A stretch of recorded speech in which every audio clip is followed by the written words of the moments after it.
And Are You Okay is a not safe for work podcast, so any young listeners are discouraged from continuing. However, we literally have no way to track that, so do whatever the hell you want and enjoy the show.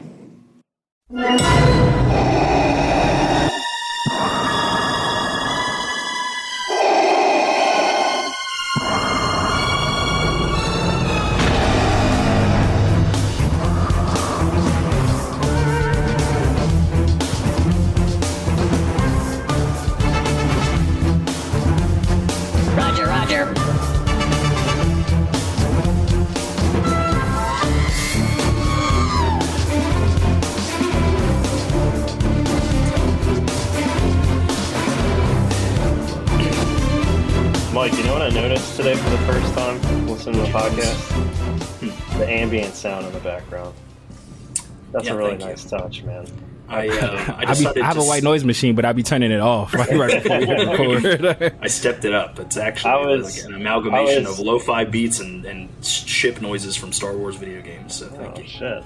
Yeah, and I do it. The little beep, beep, beep, beep, beep. I was gonna say, she gets me hyped, bro. I had it on while I was working, and then I heard some shit moving around. I was just like, wait a second. I'm about to get fucked up in my own house. Am I on the Ebon Hawk, the ghost, perhaps? Maybe the Millennium Falcon. You don't know, but you're hearing us talk about it. No, it's our our bang up effects team. Hey man, when did they move my house to the bay? Ship noises. Cargo said I'm moving your house to the bay by the hot springs. There you go. They hate you, Mando. They hate you, Mando. Oh shit! Speaking of Trav, that's what. Now that Mikey, I keep meaning to have text you this. Now that Amanda's interview's out, you can cut her drop, and so we can like cycle people's shit. Oh yeah, so we can tell people like when we're listening to. When they're listening to And Are You Okay? A Star Wars podcast. A Star Wars podcast. Thank you. A what? We also have a sister podcast. Is that what it's all part of the family? Dragon Ball for life. A sister podcast. Sister. Sister podcast. But anyways, Matt and Trav over at DB4L interviewed Amanda Miller, voice actor, best known for voice roles as Baruto and Sailor Jupiter. Oh shit! So from Sailor Moon, yeah. If you like anime, she's kind of a big deal. She's kind of a big deal. Kind of a big deal. We talk Star Wars here, but they talk anime over there. And honestly, the interview with Amanda is just a lot of hilarity because she also does comedy. So very dark comedy, which is also what we do here. So the synergy's real. Big thanks. Well, welcome everybody. I mean, listeners, if you're in your car taking a shit, doing fun stuff. I don't know. In the car though. At the same time? At the same time, you never know. Stuck on 95. We just have no choice. You said, hey man, you gotta go. You gotta go. You said, "Fuck it, we here. Fuck it, we ball." Yeah, we're here to talk Mando Season 3, Episode 4. Star Wars podcast. Thank you. Chapter 20, The Foundling. Before we do, though, there's something really near and dear to my heart. Something that I really appreciate about the Star Wars fandom recently is the welcoming back and support behind Jar Jar Binks actor Ahmed Best, who got to be quite a big part of this episode. And I just want to, I think we all took our shots at Jar Jar, and not everyone's a big fan of him. To me, he's like the C-3PO of the prequel trilogy. But the man got relentlessly. Even though C-3PO was in the prequel trilogy. Yeah, I know. But he's he gets shit on a lot, and but Ahmed Best, the man, is a really stand up dude, and there were times where he's gone on record saying that the bullying he received from that role really affected him to a point where he potentially was thinking about ending his life. And I think it's important to kind of let's talk about this man's triumphant return. Ultimate redemption. That's wild that they would go that far for somebody, for doing a voice of a dumb character. It's ridiculous, man. But like, he was this character was the host of Jedi Temple Challenge. That's right, got canceled Jedi Temple of COVID. Challenge. Yeah, it was a kid game show where like it was Star Wars based and aired on YouTube. I want them to put it on fucking Disney Plus so that I can actually. They're going to. They now. Better after this missed opportunity if they don't. But it's like you take someone who everybody like universally was not fond of, and then now he's literally responsible for saving everyone's little favorite green bundle of joy, and I love that. I love that, like, the redemption is real. He killed it, like, in the scene, too. Like, fucking, he's a blade master over there, man. The dual sabers, man. Yeah, it felt good. Like, just to speak to how dope of a person he is, and, like, how, like, intertwined and how important, like, Star Wars is to him. When he got the hosting gig, they were just like, yo, just the game show, you can just be Ahmed Best. And, like, he created the character that he portrays in Mandalorian. Like, that's amazing. Yeah, like that. He was just like, nah, like if I'm gonna do this, I want to be like a Jedi Master, like have kids be able to like to suspend their disbelief. And he created like a backstory with him and everything. And I have read that because he has a cameo in episode 2 in the bar, in the Death 16, and he was just like, oh yeah, that's his brother. Because like I guess the guy's name, the character he plays was like Ahmed Beck. Like his first name, but they just changed the last name. And then he's like, yeah, they're brothers. That was his brother. Yeah. So right before Obi-Wan cuts off Zam Wessel's arms and he's telling the guy to go rethink his life, it like cuts really quickly, and it's actually Anthony Daniels too, I think. The guy who's in C-3PO, and then Ahmed chilling in the background as bar characters in the cantina, and that's awesome that he was like, yeah, we're gonna like play into the lore aspect of this and make this guy's essentially probably a twin brother into a Jedi, or older brother, I guess, because technically they probably time. It's a man-made construct. It's, you know, how many rotations? I don't know. Benjamin Franklin. I could easily look this up, but has he like?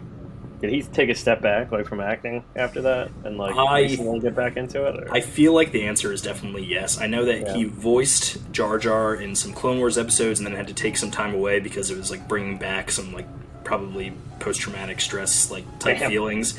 But then he did come back, and he got to play Jar Jar in his most important role in the Clone Wars, which was being the Jar Jar that fucks, because there's an episode where Jar Jar fucks. So. It's important. Jar Jar and Captain America. Yep. Damn. All right.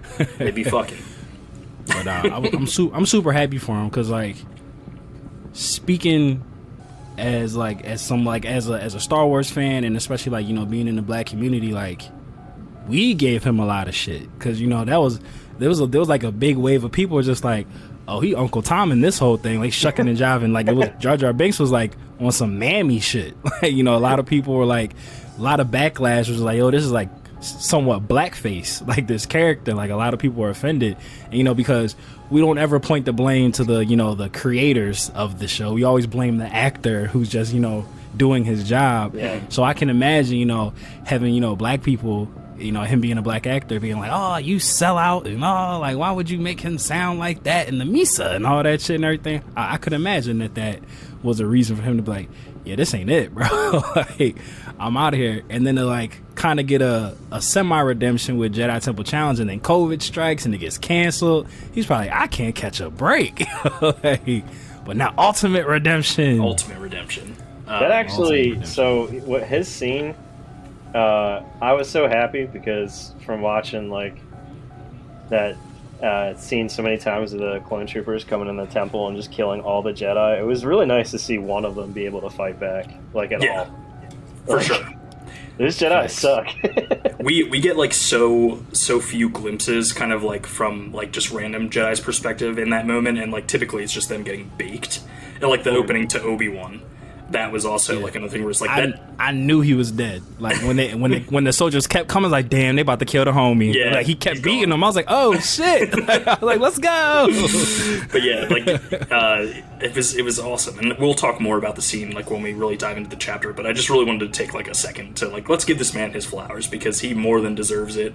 I will never, I will never stop like kind of like being happy that the galaxy kind of like turned around on him, because what he faced was really unfair.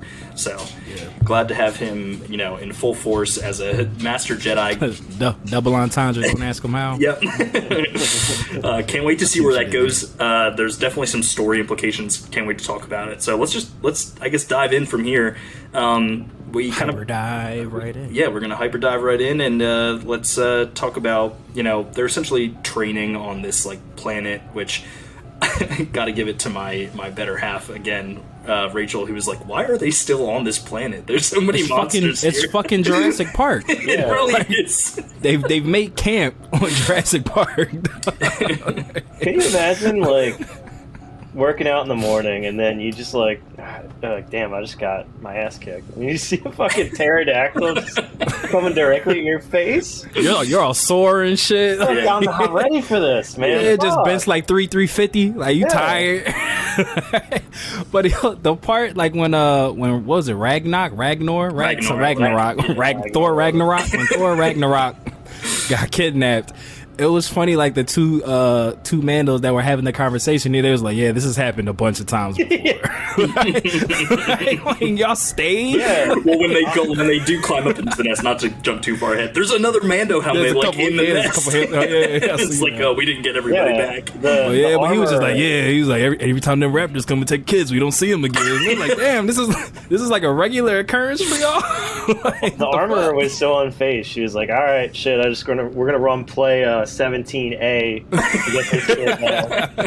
Yeah, everybody back to training. They got beat over the top too. The cornerbacks on the Mando team were not covering. Damn, man, it's so unsafe. The armor is Coach Boone from Remember the Titans. He's like, fuck that. He's like, come on, water's for cowards. Everyone's running. Everyone's running laps. But it's cool, kind of like seeing the Mandos train. Don't know why they're firing their rockets right into the water for no reason. Into the water. But like it was like that was the only thing that was like taking me out of the moment. But it was good to see like all the hand-to-hand combat and everything going on, and then you know, we get this great shot of Grogu, who naturally is just like biding time until he can eat again, because that man is always hungry. But there was nothing better than waking up this morning to a picture from Ceebs that just said I have to read it verbatim, but I was not expecting BY to be strapped in the first 5 minutes. There it is. Well, we have the reel. The reel is ready for this week. The reel is ready for this week. And to be honest, neither was I, but it was a great sequence. I took my first sip of coffee and I was like, excuse me? I meant to tell you, Ceebs, you have a promising future in photography. That photo is amazing. Off the TV. I was like, I like the quality of this picture. Yo.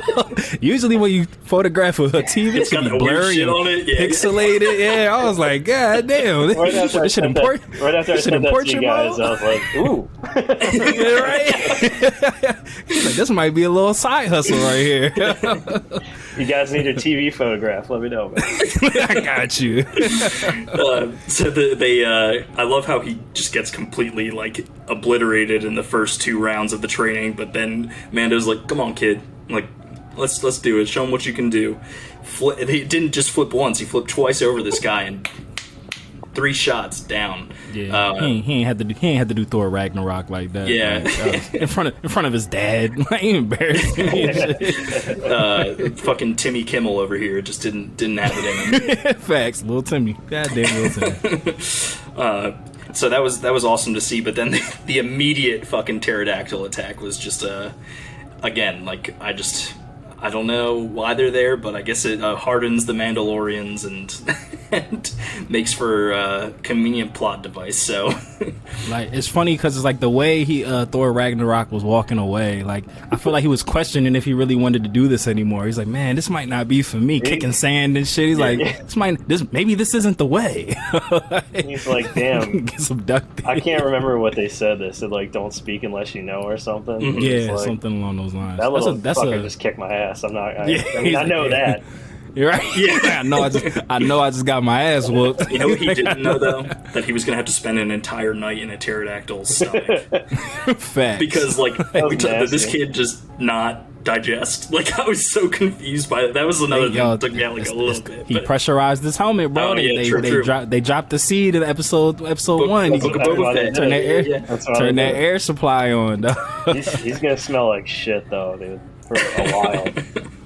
Facts. You saw when they got him back, his dad ain't really hug him too tight. He's like, all right, bro, happy you back. You smell, but I don't know about you guys, but when they got to the top of the mountain and Paz was like, "That's my son," I was like, I feel like they wanted us to be really surprised there, but that's like the least. Yeah, I kind of always thought that was his. But son. also, like, I didn't. Is his son because they refer to him as a foundling? So it's like, did he adopt him? Yeah, can they? That's a good point. I mean, we are going to talk about that, so we're not going to jump the shark. Because I wanted to talk. I'm so glad we're on the same page. I should have known Matt wanted to get into it. I'm sorry. Hell yeah. Mando's he's like, they bump in helmets, but let's wait a little bit. There's a specific time in the recap that we'll talk about it. I promise. He said this is the way. More like get in there and slay. So before we get to the bumping helmets, let's just talk about Grogu gets to spend some time with the armor. Obviously, just like anytime Grogu's walking in sand is just like the cutest shit. We have another segment for that too, but have to mention it as they make their way back in. And as a new chest piece is being formed for him, we harken back to the flashbacks that were induced for Mando while the armor is doing her business. And we cut back to, Grogu's flashback of we finally have some of the pieces together here. Like, how did he escape? Who helped him escape? There were theories abundant across the internet. All of them wrong. Kind of glad they were. I like when my expectations are subverted, and as we spoke to Ahmed Best's return, great to see Claire and Beck kind of like body some of these clone troopers and help Grogu escape. An interesting criticism that, again, from my better half, we were talking a lot throughout this episode while she was watching it. She said the scene felt like an amusement park ride to her. She wasn't a fan of that. I, however, was like, I can see what you mean, and if that's a ride, fucking sign me up. Because, like, I loved the sequence. Like, how do you guys feel about it? What worked for you? What didn't work for you? And is there anything that you would have changed to fit the story a little better? So for one, I loved that all of it because it reminded me of the chase scene in episode 2 when Anakin and Obi-Wan were chasing the changeling. Forget what her name is. So it reminded me of that. Yeah, Sam Wilson. It reminded me of that. The one thing, and this is just me being nitpicky, it bothers me how Grogu's pod defies gravity. Like he didn't strap that shit into that speeder side saddle at all. And even when Bo was doing fucking whirly birds and flips and turns and R5 is sliding and going, like, that fucking cart doesn't move. And I'm like, yeah, it just stays. It's it like just the stays highest still. safety rating ball on the market, bro. So it's like that was one thing that bugged me because it's like it was like flying along. It was like in the seat, but not in the seat and not strapped in. And he was doing all this shit, and the shit was not moving. So I was like, I just don't get how the seat works. But I enjoyed it. I could see why Rachel would say. I could see them turning that into a ride. Like they're gonna eat off this episode. Yeah. Right. I thought it was really cool too. Like just. I mean, like you said, Mike, we've been kind of speculating on, like, who got him to safety. It was cool to see that.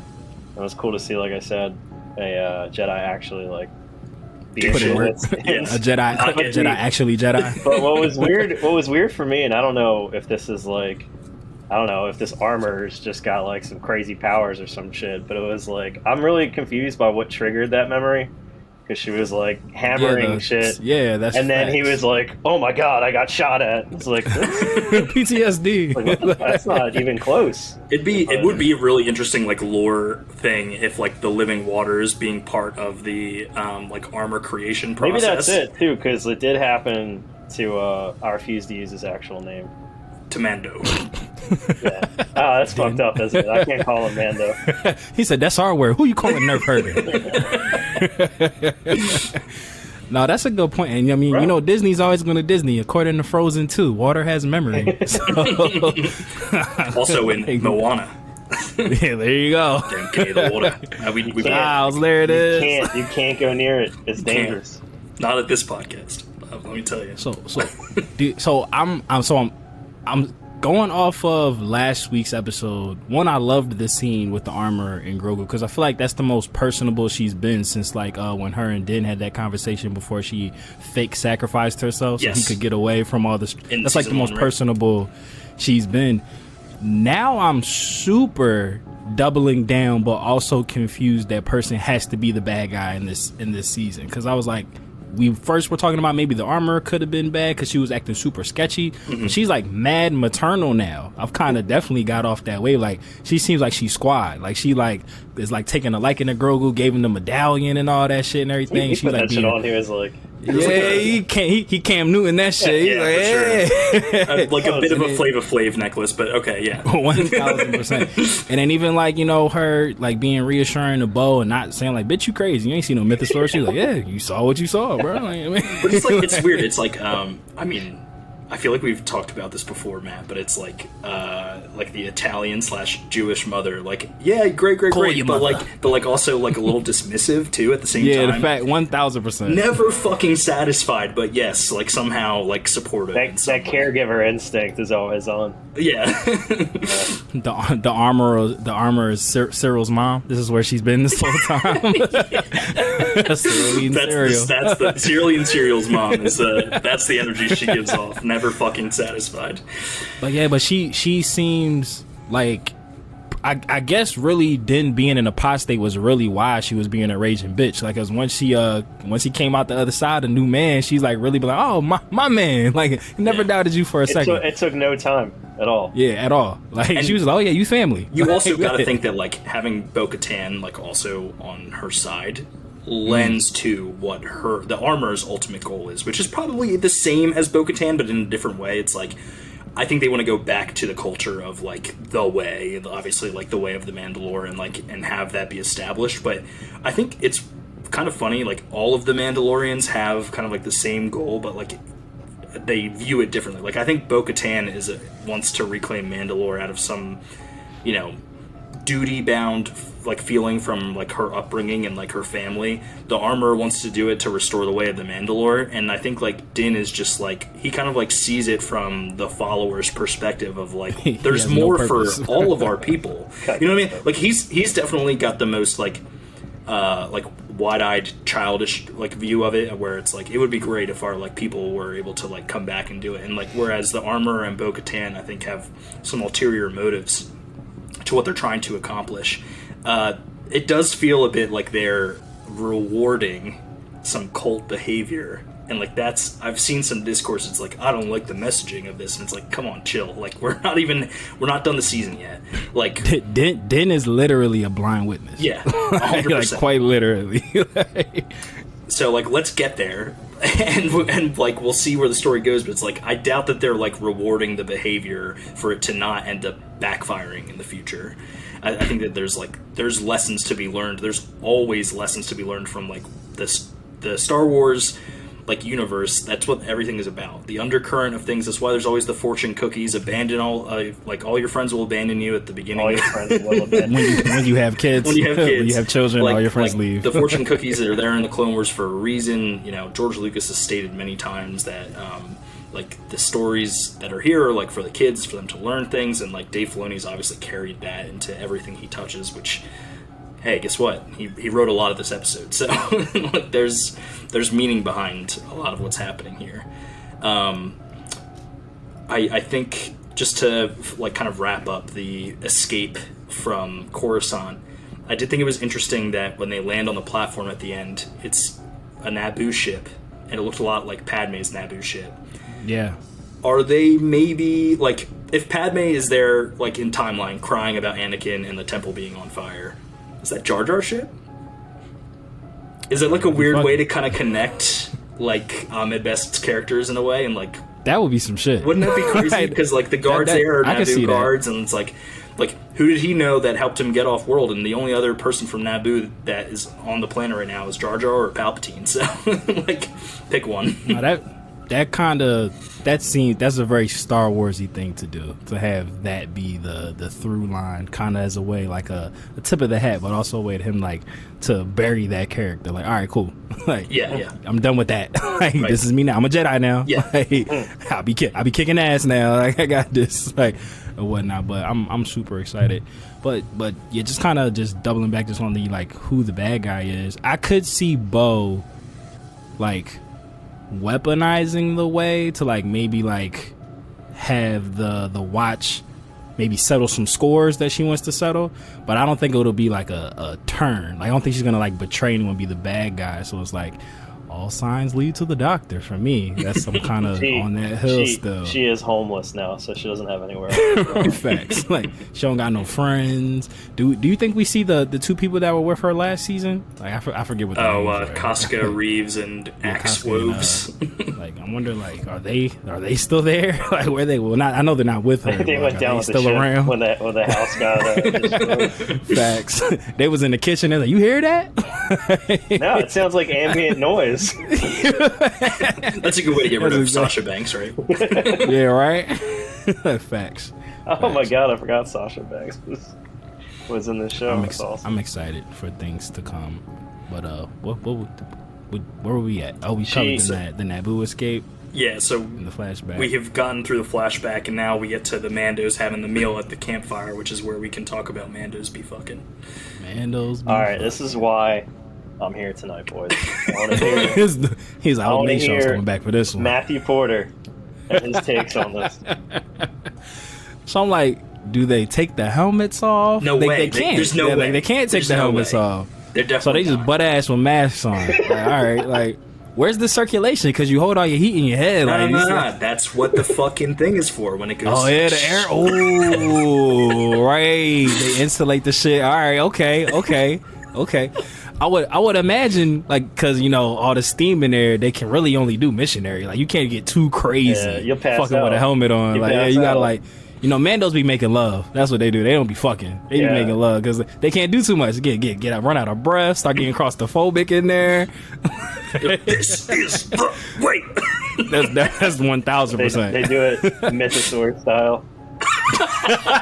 Whatever that looks like. I don't know. It's underwater. And 1,000%. I mean, underwater fucking might be it. That would balance out the weight of that heavy ass helmet. that might be how they give it up. That's crazy that, like, they can't have family meals. Like, that's fucking wild. They can't have family meals, can't sit around the campfire. Like, how was your day today? Also, how are you supposed to guarantee? You're like, damn, that was some good chicken and rice, and you look over and your boys just somebody like, there. Oh shit! Too early, yeah. we're apostates now. Fuck. They gotta let us. Man. Yeah, They like, no, don't come over here, y'all. That is stressful, man. Facts. Like, yeah, like, how do you sync up everybody finishing their meal at the same time? Like, you definitely gonna have that one straggler that's like, you know, killing the chicken bone, like, he's tearing up the gristle and everything. Like, I'm never gonna take this shit off. Facts. They're like, yo, somebody go get Johnny. Johnny got the shit up. He's like, oh shit. They like, damn, Johnny, guess you kicked out. Like, how fucked up is that? Like, because you didn't finish your meal, now you got to get kicked out because someone else walked up on you. Like, God damn it, Steve. Now I'm an apostate, motherfucker. Can you imagine, like, this guy happening to, like, a guy several times, and he's like, gotta go fucking take a bath again. Jesus Christ. Yo, though, imagine flying a Mandalore, going through all that shit, and then that shit happens again like 2 days later. You're like, fuck it, yo. I'm done, dog. I absolutely love that two of the dudes in this crew are named John and Steve. That's 1,000% their name, yeah. Like, I am Axel Sabbath Laser. Yo, I'm Steve. Facts. Yo, I'm an apostate. He said, my name's Steve. I'm an apostate. But that shit would be hilarious. I've been kicked out of the way 3 times. Like, where it's a badge of honor and shit. Like, yo, I heard there was this one guy, old Ben, he been kicked out 10 times. Like, nuh-uh. You lie. Like, no one's been kicked out that many times. That scene did make me feel like, I guess they showed, man, I guess they showed Din eating in what was it, the first or second season? Yeah, that was like episode 2. That was when he took the helmet off. When the shorty like brought him the plate, and he was just like, "Yeah, you got to get up out of here." That was the first thing I thought of when they're having that meal by the fire. Is like somebody in the creative team was like, "Oh shit, people are gonna start asking us how they eat. We got to figure something out about this." Yeah. Do you think, Can you like, imagine, in the background of like, the show, they forgot to address that? they, like, they just have them all take the shit off eating. Yeah, right. Like, oh, fuck. or if they do reshoots because of it? But, like, He had to go back. do you think the people, like, behind the scenes are also asking the fucking question? Like, I feel like they have to. Oh, I mean, You got to. that's the only question that I'm thinking about. I know those guys and gals are all over it. Yeah, because it's like you claiming Bo is your son. Like, Yeah. Under the assumption that what's Jon Favreau's character's name? Paz Vizsla. Paz Vizsla. Under the assumption, under that helmet, it's supposed to like look like Jon Favreau. Him and Thor Ragnarok kind of resemble each other. Look like each other. That could be his kid for real. So it's like, I don't really understand the intimacy on Mandalore, but It's very confusing. something must be happening. If they have and then oh, what were you gonna say? I was Something? just gonna say, if there is a production suggestion box or like an HR thing, that's the only question that's in that box. Every week. Do they They're gonna be like, all right, Ceebs, but we're gonna get to it. You can stop asking the question. How'd you know it was me? It was either you, John, or Steve. and they've been exiled, so They got you see that who ain't in the meeting no more. But yeah, but I'm let's rewind time back to Mandalore when people like there was like a blustering civilization. There were like towns and homes and shit. There was still grass on like, the ground. Yeah, so it's just like, so you telling me that like husband and wives who shared a room had to sleep with their helmets on? like the kid who had his own room got to like get some release, but the parents like, Isn't there a thing in like in Islam where like a husband and wife like the husbands can see the wives? husband can, but not in like around other people, like in their in the privacy. Yeah, maybe that's what it's like. Maybe it's something similar to that. Maybe Because I feel like they pull a lot from like a bunch of different like mythologies, religions, and all sorts of like historical things. I mean, the fucking stormtroopers were based off Nazis, so like I feel like this isn't like super Jedis far are off. the Mac babies, to quote Rugrats. But yeah, that Disney. These are the questions that we want to know. Fuck who saved Grogu. We didn't really want to know that. To us on that. Right. We're like, all right, we know who saved Grogu. That's We're cool. asking and you everything, anything. Yeah. but we want to know. Every episode we give our socials. Somebody get back to us on that. Facts. You know, I did. Because then I'm just thinking about like all like really special moments that Mandalorians would share together. Where it's like you can't see like a birthday surprise. How the fuck you know if the person's excited? Yeah, right. How do you blow out the candles? Like, yeah, facts. That's all you got. Also, I imagine that the person bringing the cake also has like their visor smoked because of the candles, so they can't right, see and shit. like What they if- trip and fall. What It's if ruined. you had to give CPR or like administer Narcan to somebody? Well, Well, you're just dead. That's why in season 1, fucking Din was like, oh, I have to die. He like won't let IG take care of him. He's like, sorry, when it's time to go, it's time to go. I got too hurt.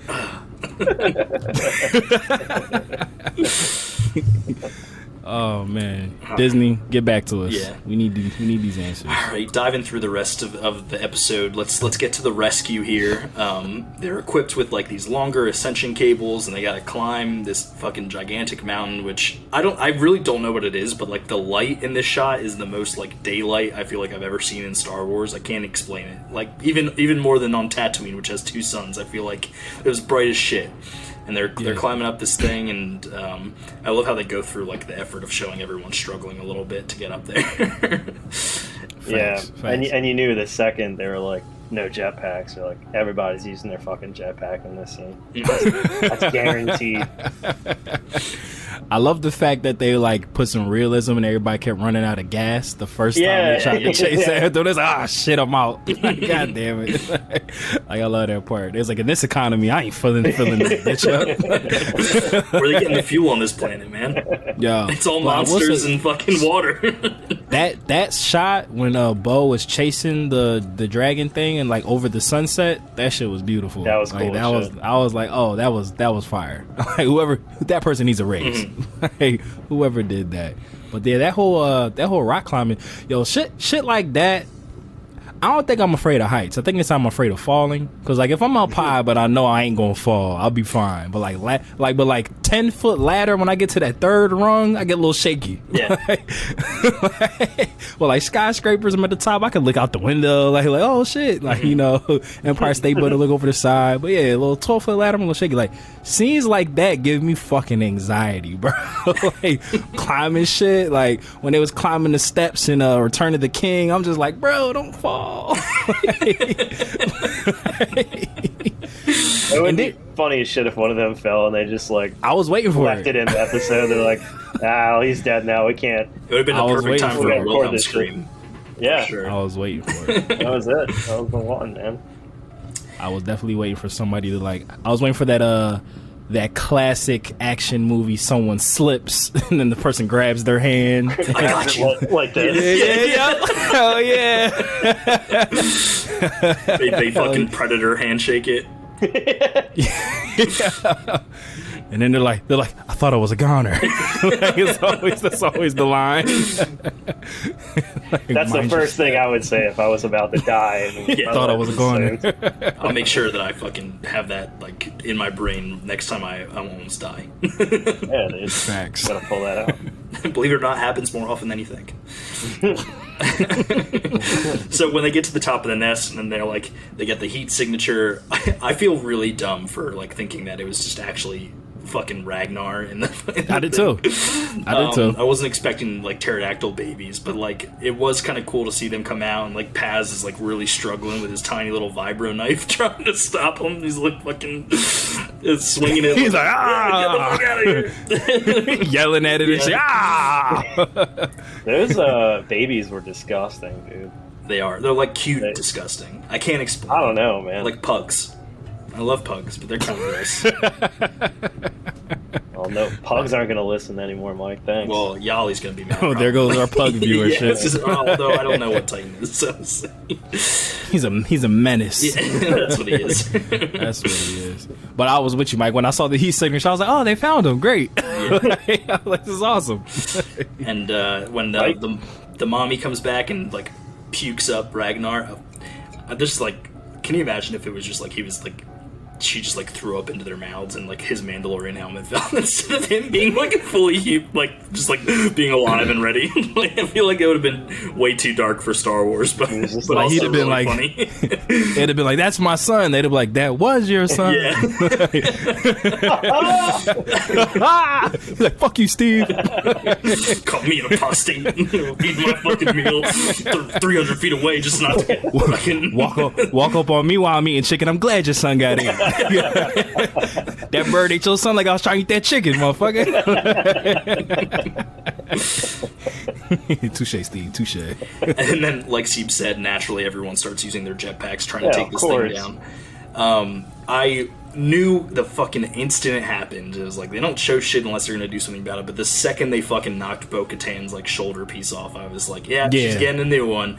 They telephone that. Yeah. They telegraphed that. They called it in. Facts. On the hollow. And the pterodactyl got killed by the giant alligator. from Jurassic Park Lost World. Wait, sounds near the like water, dude. that sounds like a Godzilla Go near movie the water. or like a sci-fi Stay movie. away from the water. Don't get near the water. But I like that. That whole scene was fire. Like that. The jetpack. And I'll have to watch it back. But from my recollection, like the visual effects on that were like spot on. Like that shit didn't look cheesy to me at all. Like I wasn't like, oh my god, it looks so real. I've been feeling that way about this season so far. The dogfight last week was fucking really good, and then the stuff on Coruscant, like a little bit looked like, okay, this was definitely done in the volume, but there Not was not them fizzy pops. not the fizzy pops. Although, did you see him Photon like fly past the rock from the previous episode? Yeah, I saw that again. Yeah, I was like, oh, that's nice. Like that part looked really good. The gunships why the looked fuck great. does that rock get so much screen time now? That shit I'll better tell be you why. important. They already had the asset, and they were like, "Fuck it, we'll just we gonna milk this shit. yeah, we're gonna do it again." You can fly right by. So Said 15 Ethiopian children built this rock. We're gonna use it. we're gonna see it in Coruscant in like every show that comes out from here on in. Like I bet you it's in Andor next season, 100%. Facts. He's gonna lean on it. Yeah, It's gonna have some dumb name going forward too. It's gonna be like named after. It's gonna be like Lucas Rock or something. Not that obvious, but like some shit like that. Facts. Steve Steve Rock. Steve Rock. Steven Rock. So we finish up. They save him after a great action sequence. We come back in Bo's ship, and I love how they call them foundlings, the three babies. Yeah. Like, and this is the moment where it's like, okay, I can already see it. Like these things are going to grow up, and there's going to be three Mandos that ride them, and then someone's going to rise up. Game of Thrones. Someone's going to rise up behind them with a gigantic mythosaur. Like it's happening. It's happening. It's Bo-leesi. It's coming. Yeah. Trademarking it now. I think that's our episode name, Mike. Bo-leesi? I'm with it. Bo-leesi. Bo-leesi. But yeah, definitely. I was gonna ask the question, and the birds kind of nullified it. But are all Mandalorians outside of Grogu like humanoid things? Like are there like alien race Mandos? There has been, I think, like a blurring of lines. For the most part in canon, what we've seen is like humanoids for sure, like are the Mandos. I think I've seen some concept art, whether it's fan art or like legitimate stuff. I think it's probably leaning more towards fan art. But also in like the Old Republic video game, like they definitely, and I guess Twi'leks are humanoids, but there have been references to it. It's like there's masks that have like the tendrils behind them. I mean, hell, if you put a mask on Ahsoka and had her shit, like that would be dope as fuck. I feel like Torgrudas could horns be, and shit. I feel like Torgrudas could like also like be Mandalorians. I really think because it's a creed, it doesn't matter so much about what the race is as long as the helmet can be put on them. And we're kind of like, I think we're getting to the point where it's like, yeah, As long as the helmet fits. like, yeah. It's such a weird, like, hard line. But like also like Grogu's gonna have one where his ears pop out at some point. Like I feel like it's inevitable.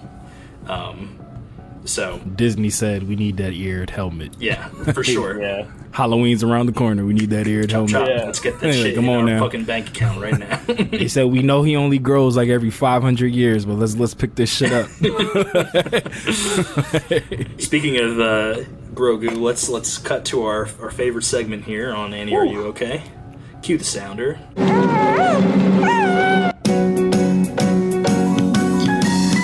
It's Baby Yoda's cutest faces. I would like to see the baby. Star Wars podcast. Oh shit! Why do we do this? You guys hate me? It gets the people going. Yeah, it's provocative. It's provocative. I've heard it's the favorite bit so far since we've returned. Yeah. That's why you're flat in front like Ken.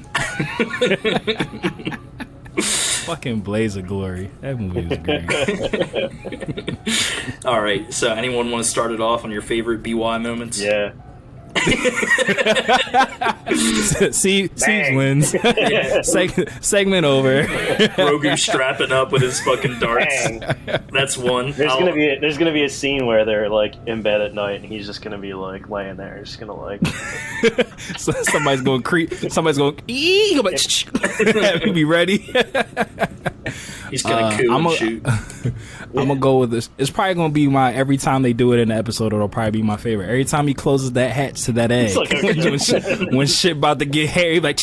But I thought it was even funnier, like how when like it would mellow out, he would open it again, and then like shit would go left. Like, oh nope, not yet. He's curious like a cat. But yeah, him, the comedic timing when he closes that hatch gets me every Good. time. I know I mentioned it already, but when he's fucking walking anytime, I'm just like, look at that little guy. He fucking Just waddling like around. Yeah, I remember how hype you were last in Book of Boba Fett when we found out he had feet. Yeah. Like they were there. Like they were actually there. Yeah. I was like, man, these puppets are getting intense. They keep making his legs more exaggerated, and it's awesome. Facts. They're trying to show he's growing. A little Grogu's growing up. I like to think under his slowly. under his robe, that thing looks warm as shit. By the way, like, he's like, I like to think that his body stops like here. He's got He's just really long ass legs. like an owl and shit. That'd be fucking hilarious. The big circle thing is actually a cup and not a chest plate. Fact. He said, "Always protect your McNuggets." But yeah, the hatch. Yeah, but you said when he was him walking. That's all. It's always good. It's always a great one.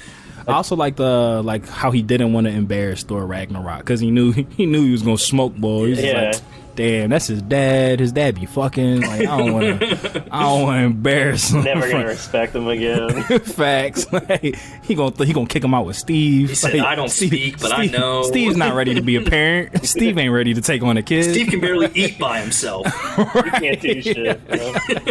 Steve can't eat without getting kicked out the clan. He not ready for a kid. He's having regular prostate exams. Like,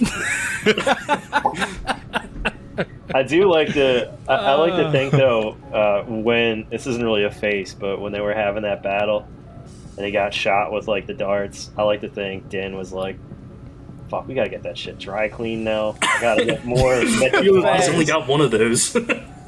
He definitely was just like, "Don't look at me, bro." He's like, That's just the way your robe looks now. right, you now have tie-dye robes. Like, trendsetter. Because he definitely can't go wash up in that fucking lake. Oh, no chance. He'd get ate by something. All types of shit in there. It'd be a rap. It's not safe at the Jersey Shore. It's not safe. That's the Schuylkill, bro. Like, that's what they made camp on West River Drive. I know that shit when I see it. That's Kelly Drive, bro. I know Kelly Drive when I see it. It's wet. Oh man, fucking them damn Mandos. Like there has to be other places they can go. Like, especially like, weren't they on Navarro originally? Like when back when it was like a lawless town. And then they went to Halo for some reason. But I'm like, Navarro's chilling now. Why can't they just go back? It seems like the spot to be, man. And by the hot springs, the covert's getting right by the hot springs, bro. And back then too, there was like 7 of them, and there's like 40 now. So like they can go anywhere, and they can be fine. Y'all live in a cave, bro. Yeah. and I know, like, obviously because like set design and budget, but as far as we have seen, there's only one fucking room in that cave, and there's a giant molten lava melting pot in the middle of that bitch. So like, where are y'all sleeping? Just like around the outsides of the fucking armorer's workshop and shit. Gotta stay warm. Everyone huddled masses. Speaking of the hot springs on Navarro, Carl Weathers directed this episode. He did a great job. He killed it. He's really good with the action sequences. Big fan of like Apollo Creed. He better be. Yeah, I know, right? Is this the first one? Second that he's done. See, he did the 4th chapter of last season when they do the whole tank escape on Navarro, where Cara Dune and the Mithril are with him. So he directed that episode. But you mean canceled Dune? Dune. Thank you. Where's Cara at, Mike? Where's she been? Making movies with Ben Shapiro, I think. Oh, nice. Isn't that sounds horrible. Isn't that Is that actually happening? That's what's happening. Oh. She's over there on the right. That's where she's at. on the right. She's out there. All the way on the right. They're asking on podcasts these days, what is wet ass pussy? What is wet ass Mandalorian pussy? Why is it wet? Shut the fuck up, man. My wife has never been wet. Shut the fuck up, Ben. Wet ass Mandalorian puts a womp. It's a womp. That's a nasty song. Wet ass Mandalorian Mando pussy ass. Womp. I don't know. We have to have it be Wampa because this is a Star Wars podcast. I got you. Star Wars all right, wet ass Mando pussy apostate. Wampa. Get Cardi B on it right now. Cardi B featuring Steve. Oh, let's go! It's a smash. He's just in the back like this. with his chicken wing. Yeah, helmet half on, eating with his chicken wing. Yeah, fuck you, Ben Shapiro. Real shit. We would segue to ask me anything if I have a question, but do you guys have anything you want to go over? I already asked the question that Don't worry, everybody was mine was asked to are all Mando's humanoids was the one. Well, shit. I meant to save it, but the conversation just seemed so apropos. It seemed apropos at the time. No sounder this week, but we'll please Ooh!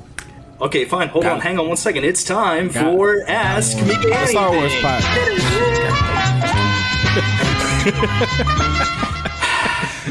What's your question? It's more. I just want to kind of get your thoughts on it, Mikey and Ceebs, obviously. So I had read a fan theory that they think that Ahmed best character is actually the one that started like that path thing from Obi-Wan. Oh shit! The one that Roken like helping Jedis escape, and they were all like signing, carving their names, signatures into the wall. They were saying that they really think that he would be the one that like started that initiative and whatnot. So I really like that idea. There's a few that I like want to be like started in it. Like I think that there should be like Cal Kestis from Jedi, which we also need to talk about, but. Like I would love to see him have some part in it. There's a handful of Jedi, Quinlan Vos, for example. Like they are people who've survived. There's a lot of people who like love them from the fan standpoint, and I think that we could get like a comic book series or even a book just about like the Jedi who make their way through and the younglings that they help smuggle out of Imperial rule and to hide them and keep them safe. So, like, maybe like a Children of the Force type thing. I know that it's, like, already been used but, like, let's revive the title and put a new, setting for it. Like, I'd love to see that. I think it's a great theory, and, I guess we'll see what plays out, and if it does end up tying into, I feel like there was a name for it. Was it, like, it's not like the... I thought it was the path. I think it is, the path. I'm sorry. So, yeah, like, if I would love to see, like... the roads and the flashbacks for Grogu lead to the path. So, big fan of that theory. Definitely think it's plausible. They have arrows that say this is the way. Yeah. It's all coming together. It's full circle, all bro. the paths are coming together. But to touch on Cal Kestis in the game and everything, because Mike, you had sent me the new trailer for the sequel, which looks fire. Yeah, it looks by the great. way, Fallen Order 2. I am starting to get scared that they are going to explain a lot of shit as being like, oh, they just were really far away. So they just were unaffected by it. Because, like, spoiler alert for the trailer for the game, it seems as if a big part of the story is going to be Cal and his squad trying to find a place for them to live. Yeah. To get away from all the bullshit. And that actually is kind of playing into what they're doing in the Bad Batch, too. They've kind of found a home away from all the bullshit. And I'm kind of nervous that that's just going to how they explain, like, why all these main players haven't been around for a lot of this shit. Oh, we told you it was a galaxy far, far away. Motherfuckers was just far, far away. They were further away. They missed out on that. I mean, it's like how many happy endings can you create during this era? And it's hard. Because more and more people who survived Order 66 just keep popping up. Like, what if no one died? Yeah, right. Like only fucking Plo Koon and what's her face died. Like, everybody else got through that shit. They're like, yeah, no, we made that, bro. But none of them know, and they just start seeing each other at parties and shit. Hey, I was gonna say confidently, Kiadi Mundi is dead. There's no way that man walked away. Yeah, facts. Damn. Yeah, like the ones like we saw die in that little montage are the only one. So those 4 Jedi Masters are the only ones that died. Everyone else made that shit. The director's cut of that movie is just an hour of cutscenes of Jedi dying. That would be funny if like the majority of the Jedi did survive and they do just start running into each other at fucking Whole Foods and shit. They're like, oh, Steve? I thought you were a Mandalorian. It's like, yeah, but they kept kicking me out. They kept kicking me out. The Force is strong with this chicken, let me tell you. The Force is strong with this chicken. Anyway, I thought you were dead. How's that going? I do think that there's like a reason why they keep kind of going to this. Let's find a place where we can just like live and be, and it's like it's an unobtainable goal for them. Like, the Bad Batch are never gonna have that. That's why they showed it. And then, like, for Cal and them to be looking for it, sure, that can be, like, their goal. But, like, I would be shocked if they don't make a Jedi 3, essentially. Like, this is going to be the Empire Strikes Back of their little game trilogy here. Also, just begging them to pull Cameron Monaghan into live-action Star Wars. He has to. Like, please find other ways to, like, fit him into, like, the timeline somewhere. I would love to see it. And if it Like, did, if they did the path they could. BD. Yeah, you don't like show BD units in live action if you're not going to give us BD1. Yeah, right? Like, that's how I feel. And I know, Ceebs, I know you notoriously hate the ending of the first one. Yes. But have you watched the trailer for Jedi Survivor? Like, how are you feeling about it? The ending of Fallen Order? Yeah. I wasn't the biggest I fan. just felt like I played the game and then it was like, none of this matters. Did you, like me, try to bum rush Darth Vader? Yeah, I tried to fuck him up. I tried to fuck him up. I tried a couple times. Yeah, so I was like, no, maybe I just didn't get the jump on him. Facts. You think, like, maybe there's like that secret level in like Zelda and shit. Maybe I just gotta attack him from the side or some shit. Yeah, I got my ass barely kicked. Every time. But no, I mean, I'm still gonna play him, Mike. I thought the trailer was exciting. I mean, it looks good. You know, I'm gonna give it a shot. I like that they're Weird is incorporating different combat styles, like where like you'll get to play with like Cal is teamed up with, I think, his like friend Bode, who has like a smuggler vibe, and then there's Mirren, who comes from like the Night Sisters, and seems like she has her whole combat mechanic. I actually wouldn't be surprised if we get to see like Grease fight a little bit too, which would be interesting. Ooh. Do you guys want to know something? See that ponytail now? Yeah. He's wearing that pony. He literally let it grow out. He's like, I'm bald.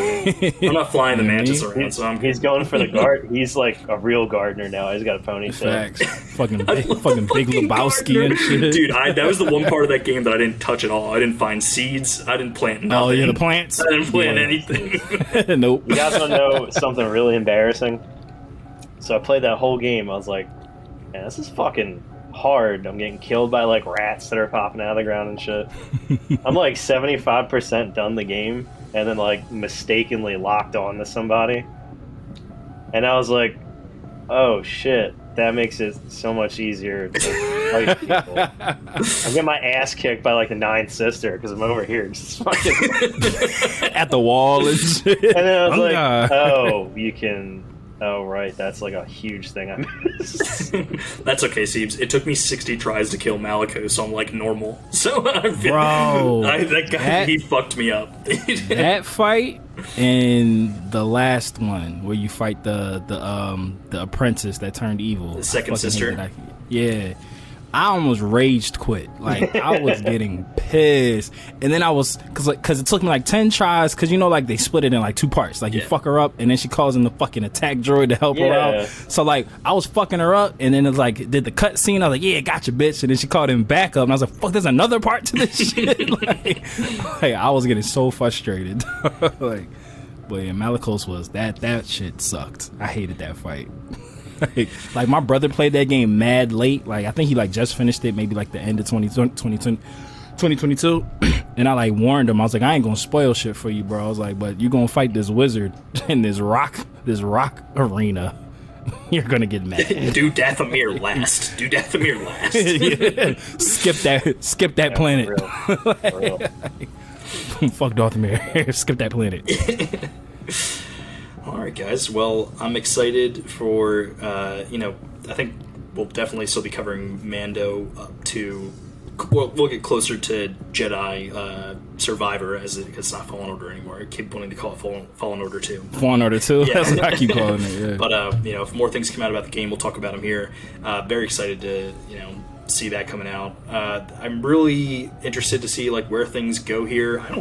They keep subverting my expectations to a point where I'm like, I'm not really sure where this is going, and I'm kind of happy about it. I've seen a lot of criticism of people be like, it's 4 episodes now, and like, I just don't know what we're doing here. And it's like, dog, let the plot play out first off. Dude, and also a lot has happened so far. Like, we just didn't expect Din to take his bath in the second episode. That's all. And that's oh, go ahead, see. I was just gonna say, as someone who never has any idea of what's gonna happen, it's not that bad. Said I just been living. He said me and Steve just been right. living, baby. Just been living eating chicken. All right, next week when we're on the pod, we got to order Wing Street and tribute to Steve. Sponsored by Wing Street and what was our? Because we couldn't get Bow Energy. All right, so it's not Wing Street. It's Chicken Corner. Chicken Corner. Okay, yeah. Chicken Corner and Bow Energy. Bow. Put the logo here, Mike. Bow Energy. Bow Energy.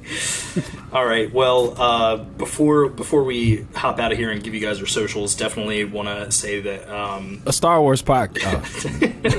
Thank you for listening to the revival of the podcast. The reception so far has been great. Really appreciate everyone tuning in. If you can leave a review, it makes a huge difference. We're definitely, you know, drop them 5 stars if you want to be critical. Fuck you. I mean, what are you here for? I got one for you. But seriously, very thankful for the reception. Feel free to send me the Ask Me Annie things. I'll work to post them more frequently so that I can get them for the podcast. I have been Mikey. You can find me at Mikey_the_illest on Instagram, and then obviously on all of our Dragon Ball for Life handles, DB4L_pod. We have Cospalooza coming up. If you live in the Philadelphia area, it is at Milk Boy on 4/22. It is a 21 and older cosplay optional party. We're going to be hitting you with 90s, 2000s, and anime hits from DJ Rezon. So we look forward to seeing you there. Please come out and support the guys over at DB4L. Obviously, Matt is half the host on that side of things, but great stuff coming from Trav as well. So, Matt, go ahead, tell them what you got going on, and Ceebs. Told y'all guys last time, you can find me all the same places you can find Mike. You can find me here. You can find me on the DB4L podcast, but definitely Cospalooza, not just Philly, Delaware, Jersey. If people want to do wild shit and get on a plane to come drink with us, please have at it. We won't stop you. Come on. But yeah, April 22nd, Milk Boy, the Chestnut Street location, not the South Street location. And for those who have been concerned about it, cosplay is optional. It is not mandatory. We do not need you to have a costume. Just bring yourself and your energy. If you want to dress up, dress up. If you want to have a very low maintenance costume, that's fine too. So just come join us. Not you, Steve. Fuck you, Steve. Fuck you, Steve. Yeah, I'm just Ceebs4 on Instagram. It's not very exciting. It's usually me just posting pictures of my girlfriend or eating my chicken wings.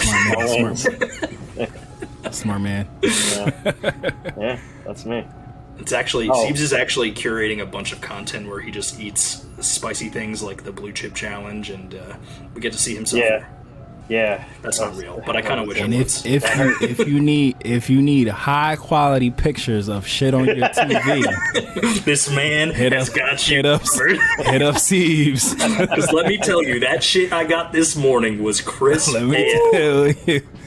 Crispy clean, the key no is, caffeine. The key nah, is, bro, don't give them the sauce. Don't give them the sauce. Don't give them the sauce. They don't got to pay you, bro. There you go. There you go. I'll reveal all my secrets after you pay for 3 months.